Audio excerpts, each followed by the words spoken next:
कि काम क्रोध नफरत तजे, काम क्रोध नफरत तजे। हुण अगली लाइन जरा समझना, वो केड़ी केड़ी चीज का त्याग करने को कह रहे हैं। काम क्रोध नफरत तजे, लोभ मोह अभिमान, लोभ मोह अभिमान, रविदास मन को बस करे ब्राह्मण सोई जान। जरा समझने वाली गल है कि काम क्रोध नफरत तजे, लोभ मोह अभिमान, रविदास मन को बस करे ब्राह्मण सोई। हुण वो गुण दस रहे हैं कि बेशक एक इंसान किसी भी कुल अंदर जन्म उन्हें लिया होवे, किसी भी घर च जन्म लिया होवे, पर अगर ਉਹਦੇ अंदर एक गुण है ना तो वही असली ब्राह्मण है, जिहदे अंदर वाकई ब्रह्म का अंश है, जिन्हें अपने अंदरों ब्रह्म को प्रगट कर लिया। क्योंकि सिर्फ फिर कहांगे कि जन्म के नाल गुरु दसदे है कि ना कोई नीच हुंदा तो ना कोई ऊंच हुंदा है। जो भी इंसान उच्चा या नीवा हुंदा है वो जन्म नाल नहीं, वो काहदे नाल हुंदा है? अपने कर्मां दे नाल, अपनी करनी दे नाल। इसलिए रविदास जन्म के कारण होत ना को नीच, नर को नीच कर डारी है ओछे कर्म का कीच। ये ओछे कर्म की जिहड़ी गंदगी है ना, यही इंसान को नीच करती है। ये तो दसदे कि जन्म नाल कोई उच्चा या नीवा नहीं है। इसलिए हुण इत्थे एक एक चीज को अपने अंदर समझने की कोशिश करनी है। ये सब तो पहली गल वो कहते कि गुरु बनाना है तो यह देख के ना बनाए कि जात की है, ਇਹਦਾ धर्म की है, इन्हें किहड़े कुल च जन्म लिया है। वो कहते गुरु बनाना है तो पूजो चरण चंडाल के। बेशक किसी ने नीवी जाति में जन्म लिया हो, जिन्होंने लोग कहते चंडाल है, नीच है, पर अगर वो गुणा नाल भरपूर है, प्रवीण है, ज्ञान नाल भरपूर है, तो उसके चरणों की पूजा कर। तो जे कोई ब्राह्मण कुल दे विच पूरा पहरावा होना पंडिता पुरोहिता वाला बनाया हुआ है, पर उसके अंदर गुण नहीं है, ज्ञान नहीं है, तो सिर्फ उसका पहरावा देख के पैर ना पकड़। क्योंकि जब भी तेनू मुक्ति देनी है तो वो पहरावे ने नहीं, वो अंदर ले ये ना मुक्ति देनी है, ज्ञान ने, वो समझ ने। इसलिए यही चीज श्री गुरु रविदास जी ने उस वेले ऐलान करके फरमाई जदों के ब्राह्मणवाद का जाता पाता का बड़ा शोर सी। क्योंकि उस वेले नीवी जात वाले तो कोल खड़े भी नहीं होने दिता जाता सी। और देखो एक दिन कहते श्री गुरु रविदास जी एक दिन उन्होंने एक मंदिर में जाने की कोशिश की, यानी सोचा चलो भगवान का दर्शन करिए, पर जिद्दां ही मंदिर के अंदर दाखिल होने लगे, यानी वो पौड़ियां ते पैर भी नहीं रखिया सी कि उन्होंने रोक दिता गया, रोक, ये ब्राह्मणों का मंदिर है, उच्ची कुल वाले का मंदिर है, इत्थे नीवी जात वाले अपना पैर नहीं पा सकते। तिरस्कार होया उन्हों का। जरा हुण सोचो, समझो जरा इस चीज नूं। हुण असीं फिर कहांगे कि अज के समय अंदर एक इंसान वास्ते ना गुरुआं रहबरां दी इन्हां साखियां दे विच एक बड़ी इंस्पिरेशन है, एक बड़ा बंदा इंस्पायर हो सकता, अपने आप कर सकता है कि उस हालात विच जो गुरुआं नाल होया अगर मेरे नाल हुंदा तो मैं की करना सी। जरा सोच के देखिए, एक इंसान अगर जांदा और उन्होंने मंदिर अंदर या मस्जिद अंदर बढ़न तो मना कर दिता जाता कि तू नीच है, तू इस योग्य नहीं है कि इत्थे पैर पा सके, तेरे आन नाल ये जगह पवित्र हो जानी है, इसलिए तू इत्थे कदम नहीं रख सकता, पीछे हो। तो फिर इंसान ने की करना सी? मेरी बेइज्जती हो गई, हुण मैं मुड़ के किसी ने मुंह दिखाण जोगा मैं नहीं रहा। उन्हें की करना सी? रोंदा होया घर जाके इस तरह बह जाना सी कि मैं तो या तो अपने नूं खत्म कर लवां क्योंकि इन्नियां विच मेरी बेइज्जती करती, मैनूं नीच कह दिता। हुंदा कि नहीं? एक बंदा जिहड़ा कमजोर होवे ना, कमजोर सोच वाला होवे, वो इनू अपनी बेइज्जती मन के, घर हार मन के बह जाता और मुड़ के कहता मुड़ के मैं कोशिश नहीं करनी पाई, मुड़ के मैं नहीं, बस अपने आप नीच समझ के, अपने आप कमजोर समझ के वो किस्मत नू रब नू दोष दिंदा कि रब्बा मैनू जन्म किदां दे घर च दे दिता, या मेरी किस्मत ही माड़ी है, अब मेरे नाल समाज बहुत माड़ा कर रहा है। हुण वो रब नू कोसदा, किस्मत नू कोसदा, अपने आप नू दोष दिंदा, दुखी होकर अपनी जिंदगी बिता सकता है। पर श्री गुरु रविदास जी ने की कीता? जिस वेले उन्होंने रोकया गया, उन्होंने कोई किस्मत नू दोष नहीं दिता, उन्होंने कोई परमात्मा नू नहीं कहा कि तू की कीता या मैनू कित्थे जन्म दे दिता, बल्कि जदों रोकया गया कि रुको, तू इस पवित्र मंदिर अंदर नहीं आ सकता क्योंकि तू जाति का चमार है, नीच है, और ये अंदर पैर नहीं तू रख सकता क्योंकि उच्चे कुल वाले का मंदिर है।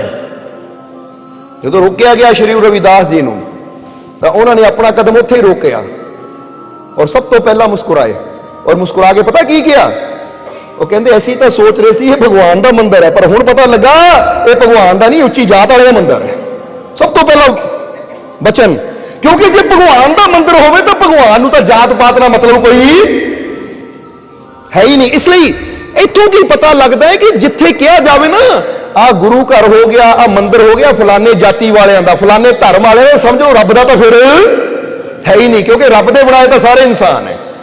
जे रब दा घर होवे तो रब दा घर तो सब दे वास्ते खुला है, तो जे ये किसी एक जात एक धर्म दे नाल जुड़ गया है धार्मिक स्थान, तो फिर ਇਹਦਾ मतलब है ये जाति वालियां दा ही है, इत्थे रब तो है ही नहीं, इत्थे भगवान तो, क्योंकि भगवान तो सारियां दा ही है।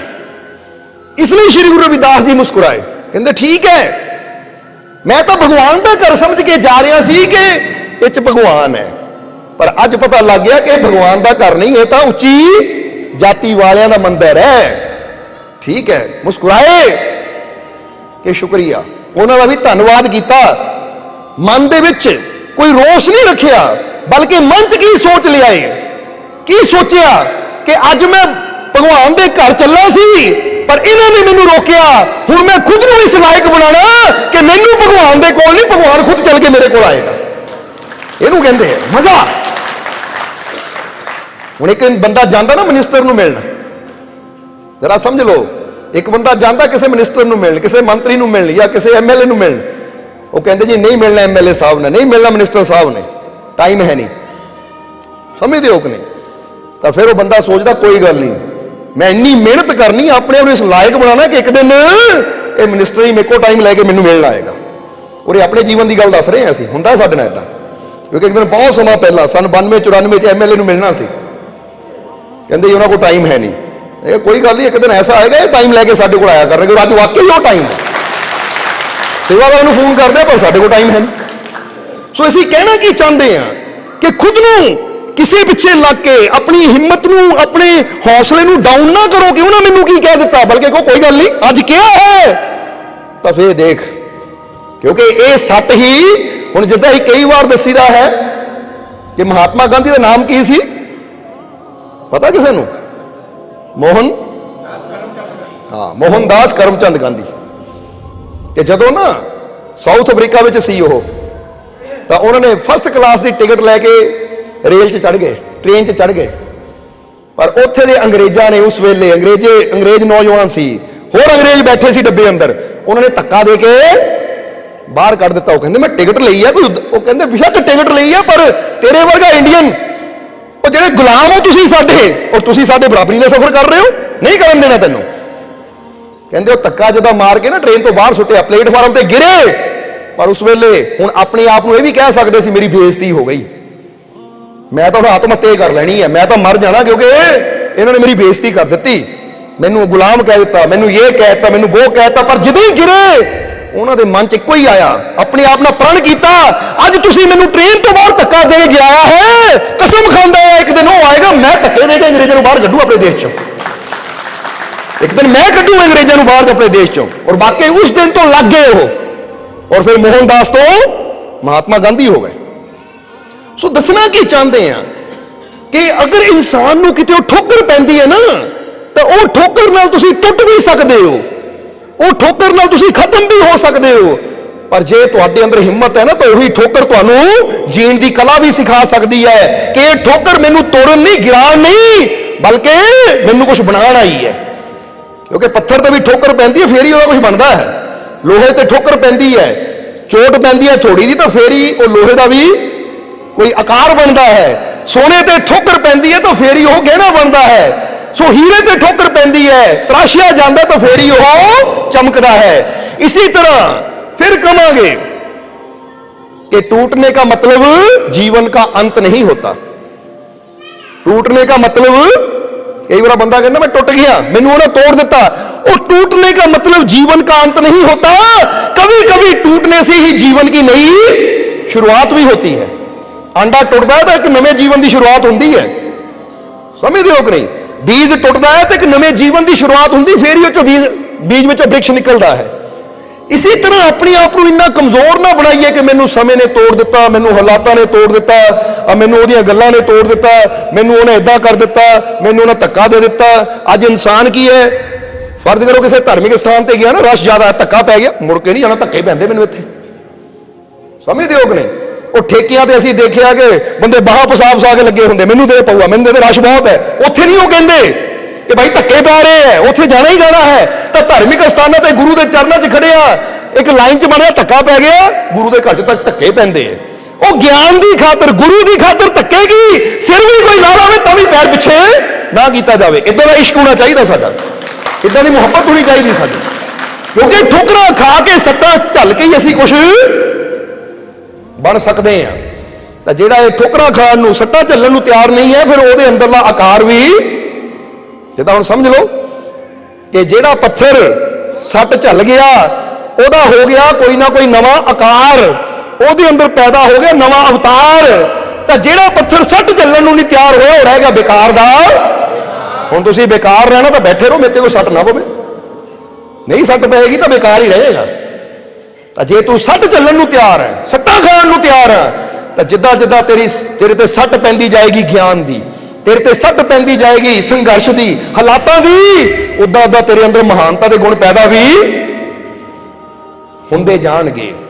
ਇਸ ਲਈ ਇਹ ਗੱਲ ਹਮੇਸ਼ਾ ਯਾਦ ਰੱਖਣੀ ਕਿ ਗੁਰੂ ਰਹਿਬਰ, ਹੁਣ ਸ੍ਰੀ ਗੁਰੂ ਰਵਿਦਾਸ ਜੀ ਦੇ ਜੀਵਨ ਦੀ ਇਹ ਸਾਖੀ ਨਾ ਸਾਨੂੰ ਕੀ ਸਿੱਖਿਆ ਦਿੰਦੀ ਹੈ, ਇਤੋਂ ਸਾਨੂੰ ਕੀ ਮੋਟੀਵੇਸ਼ਨ ਮਿਲਦਾ ਹੈ ਕਿ ਜੇ ਗੁਰੂਆਂ ਨੇ ਕਿਹਾ ਠੀਕ ਹੈ, ਅੱਜ ਤੁਸੀਂ ਮੈਨੂੰ ਇੱਥੇ ਆਉਣ ਤੋਂ ਰੋਕ ਰਹੇ ਹੋ, ਮੈਂ ਜਾਣਾ ਚਾਹੁੰਦਾ ਸੀ ਭਗਵਾਨ ਦੇ ਘਰ 'ਚ, ਪਰ ਤੁਸੀਂ ਮੈਨੂੰ ਰੋਕ ਦਿੱਤਾ, ਤਾਂ ਕੋਈ ਗੱਲ ਨਹੀਂ, ਮੁਸਕਰਾਏ ਔਰ ਆਪਣੇ ਆਪ ਨਾਲ ਵਚਨ ਕੀਤਾ ਕਿ ਖੁਦ ਨੂੰ ਇਸ ਲਾਇਕ ਬਣਾਉਣਾ ਹੈ, ਮਿਹਨਤ ਇੰਨੀ ਕਰਨੀ ਹੈ, ਭਗਵਾਨ ਖੁਦ ਚੱਲ ਕੇ ਮੇਰੇ ਕੋਲ ਆਏਗਾ।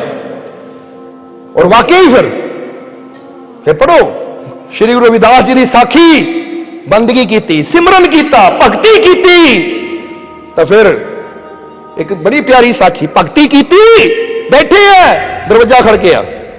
हुण ये सिर्फ सानू समझाने वास्ते है, नहीं तो भगवान तो हमेशा अंदर ही अवतरित हुंदा है, पर क्योंकि लोगों को समझाने वास्ते बाहरों संकेत देने पैंदे हैं, समझदे हो कि नहीं? कहते दरवाजा खड़के आ, तो उस वेले श्री गुरु रविदास जी ने पूछा कौन है? तो भगवान ने कहा रविदास दरवाजा खोल दे, मैं वो भगवान हाँ और जेनू मिलने वास्ते तू मंदिर गया सी, पर याद रख वो मंदिर ऐसा है, उत्थे तो मैनू भी नहीं पुजारी बनन दिंदे, तो तेनू कित्थों बनन देना उन्होंने? मैं भी कदों ना मंदिर तो बाहर ही बैठा सी, पर अज तू इस लायक है, इन्नी मेहनत की कि मैं खुद चल के तेरे कोल आ गया। सो दसना की चाहते हैं कि अज बंदा कहता मैनू ये मिले, मैनू वो मिले, पर असीं कई बार दसिया सिर्फ चाहना कुछ नहीं मिलता, जो असीं मेहनत करके अपने आप को इस लायक बना लेंदे हां, तो फिर परमात्मा नूं खुद सानूं देना पैंदा है। फिर परमात्मा खुद झोली पांदा कि लै भी तू इस लायक है, आ लै। फिर चाहे परमात्मा होवे, चाहे दुनिया की कोई वस्तु होवे, चाहे दुनिया का कोई पदार्थ होवे, अगर इंसान मेहनत करता है तो फिर वो खुशियां चल के बंदे तक जरूर आंदियां हैं। इसलिए विश्वास के साथ तुम कदम बढ़ाओ, विश्वास के साथ तुम कदम बढ़ाओ, मेहनत करो, रुकना मत। विश्वास के साथ तुम कदम बढ़ाओ, मेहनत करो, रुकना मत। चाहे हालात जैसे भी हो, मुश्किलों के आगे झुकना मत। कि हालात जिद्दां दे मर्जी हो, समां जिद्दां दा मर्जी होवे, हालात का मतलब समझते हो ना, चाहे हालात तंगी दे होण, परेशानी दे होण, गरीबी दे होण, चाहे कोई दुख होवे, तकलीफ होवे, बीमारी होवे, चाहे दुनिया ते की हवा चल रही है, हालात जिद्दां दे मर्जी होण, पर जे जीवन च कोई मुश्किल आवे, परेशानी आवे, बीमारी आवे, तो कदी हार मन के झुकना नहीं कि मेरे तो नहीं होना, मैं नहीं कर सकता, मेरी बस हो गई, नहीं, इनू कहते झुक जाना। हालात अगर माड़े भी है पर असीं झुकते नहीं है, विश्वास के नाल बढ़ते चले जाते हैं, मेहनत करते चले जाते हैं, तो एक दिन हालात भी बदलते, कह दो बदलते जरूर है, बदलते हालात, क्योंकि समा सदा हालात का सामना तो सबनों करना पैंदा है। पेड़ां ते भी पतझड़ भी आती है, तो बसंत भी आती है, बहार भी आती है कि नहीं? मौसम बदलता कि नहीं? ये कुदरत सानू दस रही है, ये मौसम तो शिक्षा मिल रही है। चंद सूरज भी कभी ग्रहण लग जाता है, उन्होंने अगे भी कई बार वो हालात इदां दे हो जाते हैं कि सानू धरती तो देखने को लगता कि चंद नूं ग्रहण लग गया, सूरज नूं ग्रहण लग गया, क्योंकि जिदा पता ही है कि जो धरती के उत्ते असीं देखते हैं ना सूरज नूं, जे गब्बे चंद्रमा आ जाए तो उन्होंने कहते ग्रहण। तो हुण जरा समझण वाली गल है कि ये अगर कुदरत नूं देखिया जाए तो कुदरत विच जो परमात्मा ने कुदरत का नियम रखिया ना, वो सानूं समझाउण नूं ही रखिया है कि बई दुख सुख खुशी गमी उतार चढ़ाव तो सदा जीवन च आंदे रहने, पर तू रुकना नहीं है, तू निराश नहीं होना, तू उदास नहीं होना। आज तेरे जीवन च जैसे मर्जी हालात है, विश्वास के साथ तुम कदम बढ़ाओ, बढ़ाओ कदम विश्वास के नाल। अगर अज कई बार इंसान कहना मेरी औलाद इदा, मेरा पति इदा, मेरी पत्नी इदा, मेरे आ हालात माड़े, वो विश्वास रखो, अपने को अच्छा करो, क्योंकि वक्त हमेशा इको जिहा नहीं रहिंदा। अज इंसान माड़ा तो कल चंगा भी हो सकता है, समझते हो कि नहीं? क्योंकि पर इत्थे फिर कहांगे माड़े नूं चंगा होने वास्ते, चंगे नूं माड़ा होने वास्ते संगत का असर बहुत पैंदा है। इसलिए असीं कई बार दसीदा है कि सत्संग दे विच इंसान आप भी आवे, अपने बच्चों को भी लैके आवे, तो जिहदे भी जीवन चो बदलाव चाहता है उन्होंने सत्संग नाल जरूर जोड़े। जे नहीं भी आता तो घर बह के ही उन्होंने सत्संग नाल जोड़े कि भाई मोबाइल ते सुन, टीवी ते सुन, पर सत्संग सुन जरूर, क्योंकि सत्संग का असर बहुत पैंदा है। यदि मिसाल तुहानूं एक देवांगे, तुसीं आप समझना जरा। रमैन दी कथा बारे तुहानूं पता ही है कि राम नूं बनवास देण पिछे हथ किहदा सी? किहदा हथ सी राम नूं बनवास देण पिछे? उच्ची आवाज च बोलो। ककई। पर किसी नूं पता कि ककई जिहड़ी सी ना, वो राम नूं कौशल्या तो भी ज्यादा प्यार करदी सी। पढ़ के देखना रमैन नूं कि ककई राम नूं भारत अपने बेटियां तो भी ज्यादा प्यार करदी सी कि राम मेरा पुत्र, राम मेरा पुत्र। और जदों दशरथ ने ऐलान किया कि कल नूं राम नूं सिंघासन दिता जाना, राजा बनाया जाना, तो सब तो ज्यादा खुश भी ककई सी, सब तो ज्यादा खुश ककई। कौशल्या तो ज्यादा प्यार करने वाली मां, क्योंकि राम की असली मां का नाम तो कौशल्या सी, पर ककई राम नूं कौशल्या तो भी ज्यादा प्यार करती सी। मेरा बेटा है राम, कौशल्या तेरा नहीं, मेरा बेटा है, इन्ना प्यार। पर कुछ घंटिया च हालात किद्दां बदल गए? क्यों बदले? क्योंकि आ गई विच मंथरा, जिहड़ी दासी सी ककई दी। ककई बड़ी खुश तैयारी कर रही है राम दे राज्याभिषेक दी कि सवेर नूं मेरे बेटे राम नूं राज दिता जाना है। हुण जदों खुशी विच पूरी तैयारी है, अपने आप नूं सजा रही है, महल नूं सजा रही है, तो मंथरा आ गई। मंथरा आ के कहंदी ककई तेरा दिमाग खराब है, आ की कर रही है तू? वो कहंदी मेरे बेटे राम नूं राज मिलना, मैं खुश है, तैयारी कर रही है। वो कहंदी जे राम नूं राज मिलेगा तेरे भरत नूं की मिलेगा? दास बन के रह जाएगा सारी जिंदगी राम दा। वो थोड़ी देर की संगत ने ना, ਉਹਦੇ बचना ने ककई दे उत्ते इतना का असर पाया कि वो जिहड़ी सुमाता सी वो कुमाता हो गई। जिहड़ी प्यार करने वाली सी राम नूं, वो इदां दी गल्लां भरियां ਉਹਦੇ अंदर कि ਉਹਦੇ अंदर की होया कि राम नूं 14 साल का बनवास देना। नफरत तो छड्डो, नफरत का बंदा कहता मैं मुंह नहीं देखना, पर बंदा ये नहीं चाहता कि 14 साल नंगे पैरी जंगलों बड़ा च घूमे। काहदा असर होया?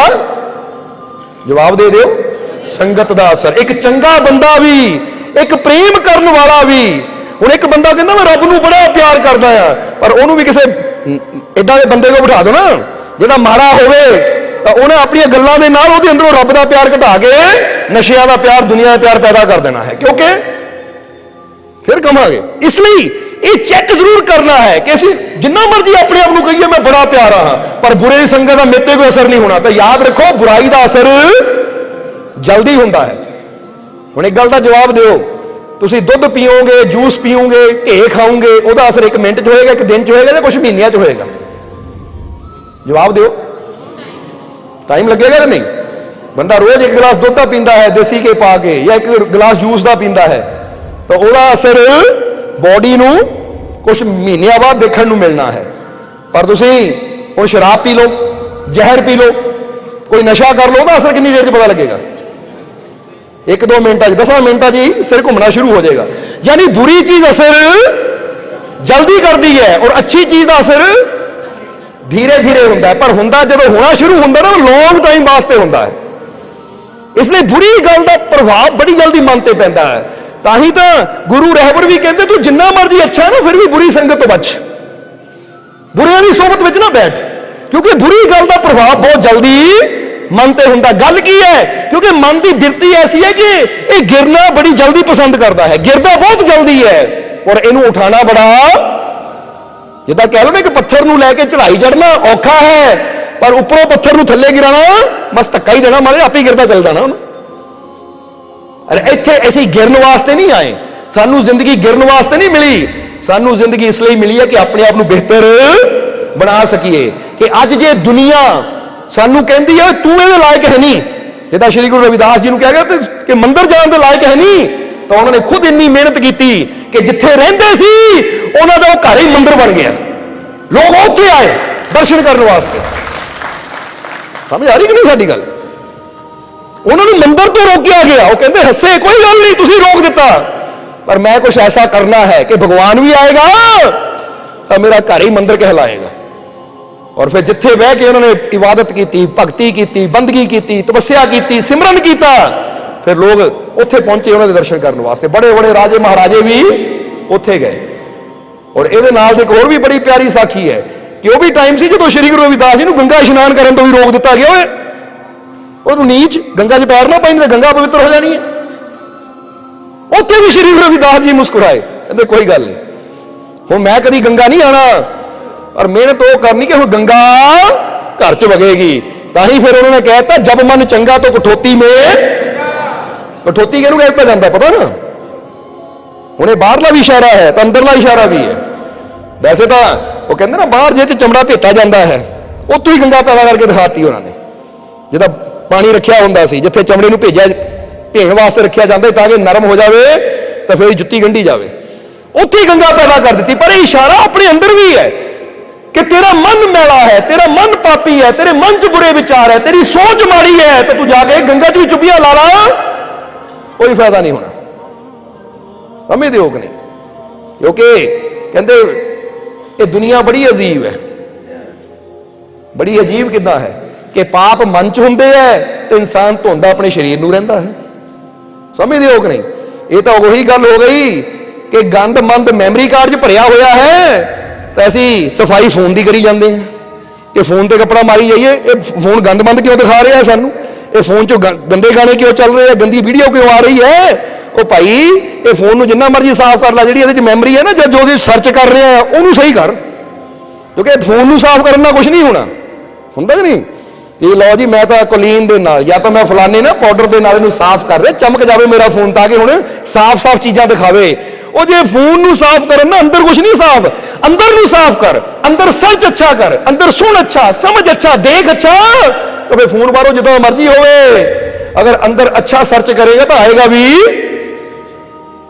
अज मन दौड़दा बुरे पासे, मन दौड़दा बुराइयां वाले पासे, मन लगा गलत पासे, तो गंगा च जाके शरीर नूं मली जाते हैं असीं। ਉਹਦੇ ਨਾਲ ਕੀ ਹੁੰਦਾ है, तन की मैल तो उतर गई पर मन की मैल गंगा च नहाना नहीं। ताही उन्होंने कहा जब मन चंगा, मन की मैल उतारन वास्ते सानू गुरुआं रहबरां की सोबत विच बैठना ही पेगा, अच्छा सुनना ही पेगा, अच्छा देखना पेगा। जिद्दां जिद्दां असीं अच्छा देखते जाते हैं तो फिर कहांगे ककई की गल कि ककई ने कुछ घंटे मथुरा दी गल्लां सुनियां, मंथरा दी गल्लां सुनते सुनते ਉਹਦੇ अंदर इन्नी नैगेटिविटी आ गई कि राम की दुश्मन बन गई। फिर राम नूं बनवास, भारत वास्ते राज्य मंगिया।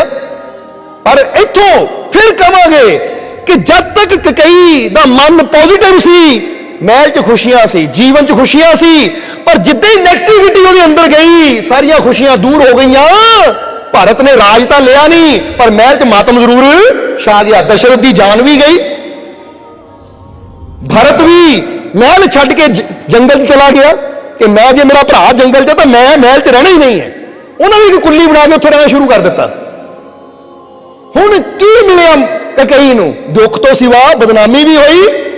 और फिर कहांगे कि कई दे माड़े कर्मा करके, मथुरा दे माड़े कर्मा करके, ताही कहा जाता कि बंदे दे कर्म जिहड़े है ना अच्छे करो, माड़े कर्म कभी पिछा नहीं छड्डदे।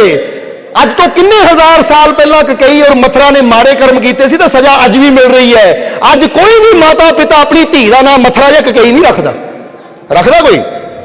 वो सजा ही है कि वो माड़े सी, इसलिए अपनी बेटी का नाम मैं सीता तो रख सकता हाँ, पर मथुरा या ककई नहीं रखना क्योंकि माड़िया च गिनी गई। अज बच्चे का नाम असीं कृष्ण तो रख सकते हैं पर कंस रखता कोई? कंस क्योंकि पता है कि कंस ने उस वेले माड़ा किया, पर वो पाप अज भी नाल चल रहा है। धब्बा लग गया हुण बुराई का, हुण इदां दा नाम बदनाम हो गया कि माता पिता कभी नाम रखणगे नहीं। तो सर्च करके देखो कि भाई ककई नाम है, उस तो सिवा ककई नाम किसी बच्चे का आएगा ही नहीं। मथुरा नाम किसी बच्चे का, कंस नाम किसी बच्चे का होएगा ही नहीं। एक कर्म नहीं पिछा छड्डदे।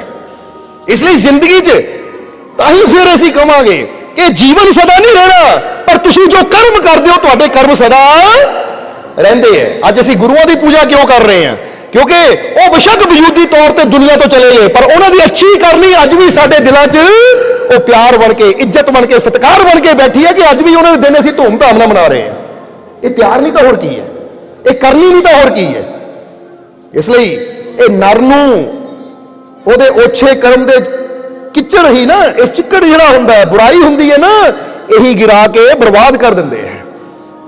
हुण जरा समझना, ककई दे कोल सब कुछ सी, खुशियां सी, और राम तो ऐसे सी कि जे राम नूं राजे ही मिल जाता तो ना बाकी अपने भरावां नूं कोई देश निकाला नहीं देना सी, उन्होंने उन्होंने भी अपने बच्चों की तरह रखना सी। पर ककई दे मन दे विच मथुरा ने ऐसा मंथन कर दिता, विष घोल दिता कि सही की है गलत की है ककई नूं समझ ही नहीं आया, और ककई ने अपने हत्थी अपनी जिंदगी अपना सब कुछ बर्बाद कर लिया।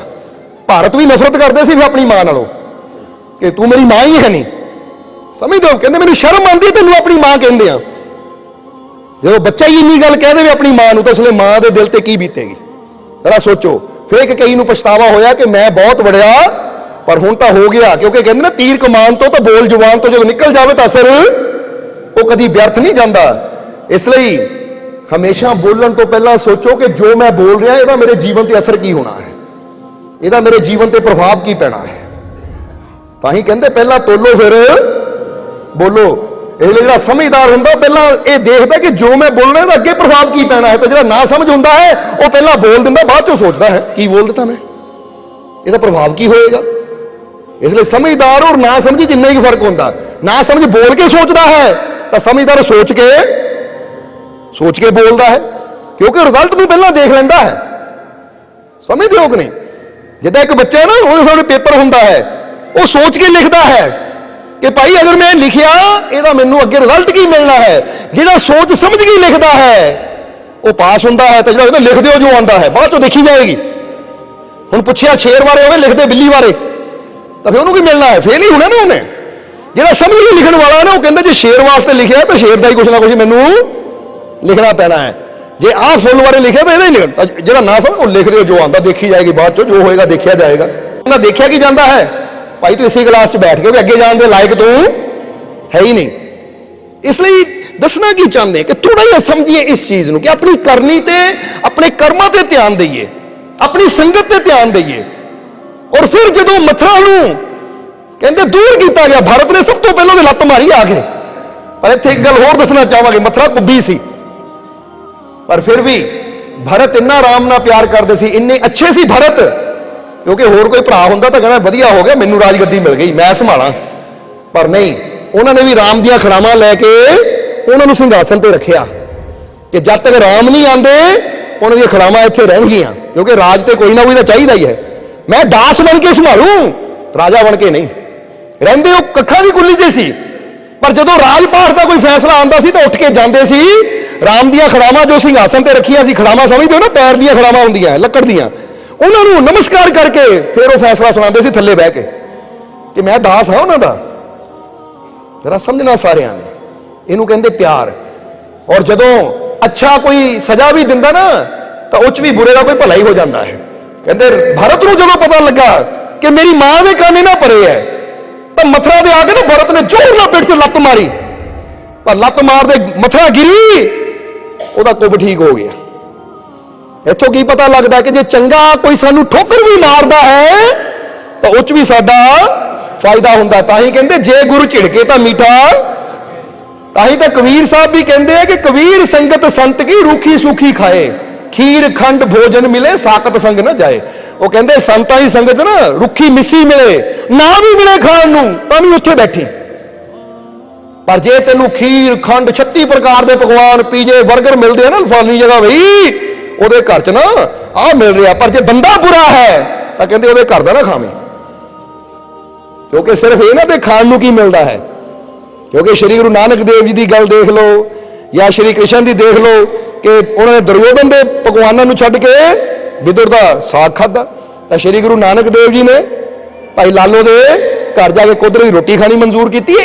ਇਹ ਜਿਨ੍ਹਾਂ ਨੂੰ ਇਹ ਸਮਝ ਹੁੰਦੀ ਹੈ ਨਾ, ਉਹ 36 ਪ੍ਰਕਾਰ ਦੇ ਪਕਵਾਨ, ਪਾਪ ਦੇ ਪਕਵਾਨਾਂ ਨੂੰ ਠੋਕਰ ਮਾਰ ਕੇ ਹੱਕ ਹਲਾਲ ਦਾ ਇੱਕ ਨਵਾਲਾ ਖਾਣ ਨੂੰ ਤਿਆਰ ਹੈ। ਕਬੀਰ ਸਾਹਿਬ ਕਹਿੰਦੇ ਸੰਤਾਂ ਦੇ ਕੋਲ ਬਹਿ ਕੇ ਠੋਕਰ ਵੀ ਮਿਲੇ ਤਾਂ ਖਾ ਲਈ, ਉਹ ਠੋਕਰ ਵੀ ਤੇਰੇ ਵਾਸਤੇ ਫਾਇਦੇਮੰਦ ਹੈ, ਪਰ ਬੁਰੇ ਆਦਮੀ ਦੇ ਘਰ ਦੇ ਪਕਵਾਨ ਵੀ ਤਿਆਗ ਨਹੀਂ, ਕਿਉਂਕਿ ਉਹ 'ਚ ਤੇਰਾ ਨੁਕਸਾਨ ਹੈ। ਇਹ ਬੜੀ ਸਮਝ ਹੈ। ਅੱਜ ਇਨਸਾਨ ਸੰਤਾਂ ਦੇ ਅੱਗੇ ਝੁਕਣਾ ਜਾਂ ਸੰਤਾਂ ਅੱਗੇ ਹੱਥ ਜੋੜਨਾ ਬੇਇੱਜ਼ਤੀ ਸਮਝਦਾ ਹੈ, ਤਾਂ ਜਿਹੜੇ ਬੁਰੇ ਆ ਉਹਨਾਂ ਅੱਗੇ ਬੰਦਾ ਹੱਥ ਜੋੜ ਕੇ ਘੁੰਮਦਾ। ਹੋਰ ਦੱਸੋ ਜੀ, ਹੁਣ ਇੱਥੇ ਕਹਿਣਾ ਨਹੀਂ ਚਾਹੁੰਦੇ, ਤੁਸੀਂ ਆਪ ਹੀ ਸਮਝਦਾਰ ਹੋ, ਸਮਝਦੇ ਹੋ ਕਿ ਨਹੀਂ? ਕਿਉਂਕਿ ਸਮਝਦਾਰ ਨੂੰ ਤਾਂ ਇਸ਼ਾਰਾ ਹੀ ਬਹੁਤ ਹੁੰਦਾ ਹੈ। ਇਸ ਲਈ ਇੱਥੇ ਗੁਰੂ ਰਹਿਬਰ ਕੀ ਦੱਸਦੇ ਆ ਕਿ ਆਪਣੇ ਆਪ ਨੂੰ ਪਹਿਲੀ ਗੱਲ ਤਾਂ ਬੁਰੀ ਸੋਬਤ ਤੋਂ ਬਚਾਓ, ਬੁਰੀ ਸੰਗਤ ਤੋਂ ਬਚਾਓ, ਕਿਉਂਕਿ ਇਹਦਾ ਪ੍ਰਭਾਵ ਬਹੁਤ ਜਲਦੀ ਇਨਸਾਨ ਦੇ ਜੀਵਨ ਤੇ ਹੁੰਦਾ ਹੈ। ਭਰਤ ਨੇ ਲੱਤ ਮਾਰੀ, ਉਹ ਸਭ ਤੋਂ ਪਹਿਲਾਂ ਮਥੁਰਾ ਨੂੰ ਬਾਹਰ ਕੱਢਿਆ। ਜਦੋਂ ਮਥੁਰਾ ਬਾਹਰ ਗਈ ਮਹਿਲਾਂ ਤੋਂ, ਤੱਕ ਕਈ ਨੂੰ ਹੋਸ਼ ਆਇਆ, ਉਹ ਮੈਂ ਤਾਂ ਬਹੁਤ ਬੜੀ ਗਲਤੀ ਕਰਦੀ, ਫੇਰ ਕਈ ਰੋਈ, ਪਰ ਅਬ ਪਛਤਾਏ ਕਿਆ ਹੋਗਾ ਜਬ ਚਿੜੀਆ।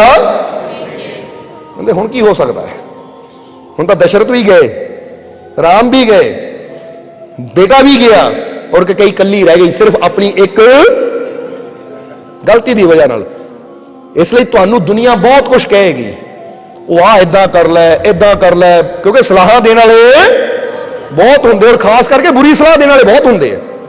ਕਿਤੇ ਦੋ ਭਰਾਵਾਂ ਦਾ ਝਗੜਾ ਹੋ ਜਾਵੇ ਨਾ, ਤਾਂ ਤੀਜਾ ਬੰਦਾ ਉਹ ਆ ਜਾ ਯਾਰ ਮੈਂ ਤੇਰੇ ਨਾਲ ਆ, ਤੂੰ ਫਿਕਰ ਨਾ ਕਰ, ਆ ਜਾ ਬਹਿ ਕੇ ਪੈਗ ਲਾਈਏ।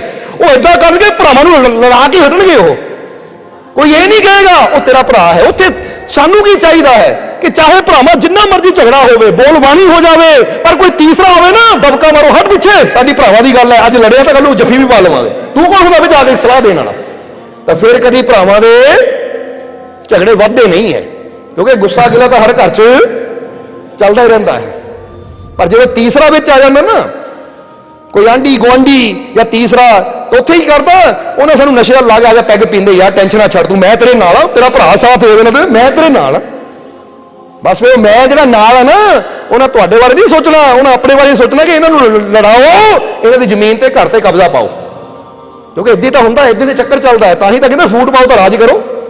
ਅੰਗਰੇਜ਼ਾਂ ਦਾ ਇਹ ਸੰਕੇਤ ਸੀ ਨਾ, ਪਹਿਲਾਂ ਲੜਾ ਦਿਓ ਫਿਰ ਰਾਜ ਕਰੋ। ਤਾਂ ਹੀ ਤਾਂ ਜਦੋਂ ਅੰਗਰੇਜ਼ ਆਏ ਸੀ ਤਾਂ ਉਹਨਾਂ ਨੇ ਸਿਰਫ ਇੱਕ ਕੰਪਨੀ ਖੋਲਣ ਦੀ ਇਜਾਜ਼ਤ ਮੰਗੀ ਸੀ, ਪਰ ਉਹ ਕੰਪਨੀ ਖੋਲਣ ਨਾਲ ਹੀ ਨਾ ਹੌਲੀ ਹੌਲੀ ਹੌਲੀ ਹੌਲੀ 100 ਸਾਲ ਤਾਂ ਇੰਡੀਆ ਨੂੰ ਪਤਾ ਵੀ ਨਹੀਂ ਲੱਗਾ ਕਿ ਅਸੀਂ ਗੁਲਾਮੀ ਦੀ ਜ਼ਿੰਦਗੀ ਜੀ ਰਹੇ ਹਾਂ, ਕਿਉਂਕਿ ਉਹਨਾਂ ਨੇ ਜਾਲ ਹੀ ਇਦਾਂ ਹੌਲੀ ਹੌਲੀ ਫੈਲਾ ਦਿੱਤਾ। ਫਿਰ ਸਮਝ ਆਉਂਦੇ ਆਉਂਦੇ ਜਦੋਂ ਟਾਈਮ ਲੱਗਾ, ਸਮਝ ਆਈ, ਤਾਂ ਫਿਰ ਕੀ ਹੋਇਆ? ਫਿਰ ਤਾਂ ਸਕੰਜਾ ਪੂਰੀ ਤਰ੍ਹਾਂ, ਜਿਹਦਾ ਪੰਛੀ ਦਾਣਾ ਚੁਗਣ ਜਾਂਦਾ, ਉਹਨੂੰ ਪਤਾ ਨਹੀਂ ਹੁੰਦਾ ਸ਼ਿਕਾਰੀ ਨੇ ਜਾਲ ਫਸਾਇਆ ਹੈ, ਤਾਂ ਜਦੋਂ ਜਾਲ ਦੀ ਸਮਝ ਆਉਂਦੀ ਉਦੋਂ ਪੂਰੀ ਤਰ੍ਹਾਂ ਫਸ ਚੁੱਕਿਆ ਹੁੰਦਾ, ਫਿਰ ਫੜਫੜਾਉਂਦਾ ਹੈ।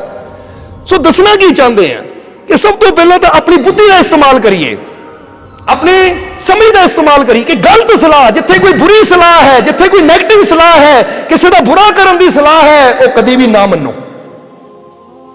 ਸਮਝਦੇ ਹੋ ਕਿ ਨਹੀਂ? ਜੇ ਕੋਈ ਕਹਿ ਰਿਹਾ ਨਾ ਆ ਇਦਾਂ ਕਰਦੇ, ਇਦਾਂ ਕਰਦੇ, ਅੱਛੀ ਸਲਾਹ, ਤਾਂ ਹੀ ਤਾਂ ਫਿਰ ਅਸੀਂ ਕਈ ਵਾਰ ਕਹਾਂਗੇ ਕਿ ਦੁਰਯੋਧਨ ਦੇ ਪਤਨ ਦਾ ਕਾਰਨ ਹੀ ਇਹ ਸੀ ਕਿ ਉਹਦੇ ਨਾਲ ਸ਼ਕਨੀ ਸੀ, ਤਾਂ ਅਰਜੁਨ ਦੇ ਵਿਜੇ ਹੋਣ ਦਾ ਕਾਰਨ ਹੀ ਇਹ ਸੀ ਕਿ ਉਹਦੇ ਨਾਲ ਸ਼੍ਰੀ ਕ੍ਰਿਸ਼ਨ ਸੀ, ਜੋ ਪੋਜ਼ਿਟਿਵਿਟੀ ਦਿੰਦੇ ਸੀ, ਉਹਨੂੰ ਗਲਤ ਸਲਾਹ ਦਿੰਦੇ ਹੀ ਨਹੀਂ ਸੀ, ਕਿਸੇ ਦਾ ਬੁਰਾ ਕਰਨ ਦੀ ਸਲਾਹ ਦਿੰਦੇ ਨਹੀਂ ਸੀ, ਕਿਸੇ ਦਾ ਹੱਕ ਖੋਣ ਦੀ ਸਲਾਹ ਦਿੰਦੇ ਹੀ ਨਹੀਂ ਸੀ। ਫਿਰ ਵੀ ਇਹ ਯੁੱਧ ਨੂੰ ਰਾਜੀ ਕੀਤਾ ਤਾਂ ਇਸੇ ਲਈ, ਕਿਉਂਕਿ ਕਈ ਕਹਿੰਦੇ ਸ਼੍ਰੀ ਕ੍ਰਿਸ਼ਨ ਨੇ ਯੁੱਧ ਕਰਾਇਆ, ਉਹ ਯੁੱਧ ਨਹੀਂ ਕਰਾਇਆ, ਕਿਉਂਕਿ ਅਗਰ ਅਰਜੁਨ ਯੁੱਧ ਨਾ ਕਰਦਾ, ਦੁਰਯੋਧਨ ਰਾਜਾ ਬਣ ਜਾਂਦਾ, ਤਾਂ ਜੇ ਪਾਪੀ ਰਾਜਾ ਬਣੇ ਤਾਂ ਉਹਨਾਂ ਚਾਰੋਂ ਪਾਸੇ ਪਾਪ ਹੀ ਫੈਲਾਣਾ ਹੈ। ਇਸ ਲਈ ਸ਼੍ਰੀ ਕ੍ਰਿਸ਼ਨ ਨੇ ਕਹਿੰਦੇ ਗੱਲ ਤੇਰੀ ਨਹੀਂ ਹੈ, ਗੱਲ ਸਮਾਜ ਦੀ ਹੈ, ਇਹ ਗੱਲ ਸੰਸਾਰ ਦੀ ਹੈ, ਕਿਉਂਕਿ ਬੁਰੇ ਦਾ ਅੰਤ ਹੋਣਾ ਜ਼ਰੂਰੀ ਹੈ। ਕੋਈ ਅੱਛਾ ਬੈਠੇਗਾ ਤਾਂ ਅੱਛਾਈ ਫੈਲੇਗੀ, ਕੋਈ ਬੁਰਾ ਬੈਠੇਗਾ ਬੁਰਾਈ ਫੈਲੇਗੀ, ਔਰ ਬੁਰਾਈ ਨੂੰ ਰੋਕਣਾ ਸਾਡਾ ਸਾਰਿਆਂ ਦਾ ਫਰਜ਼ ਬਣਦਾ ਹੈ। ਇਸ ਲਈ ਸਮਝਣ ਵਾਲੀ ਗੱਲ ਹੈ।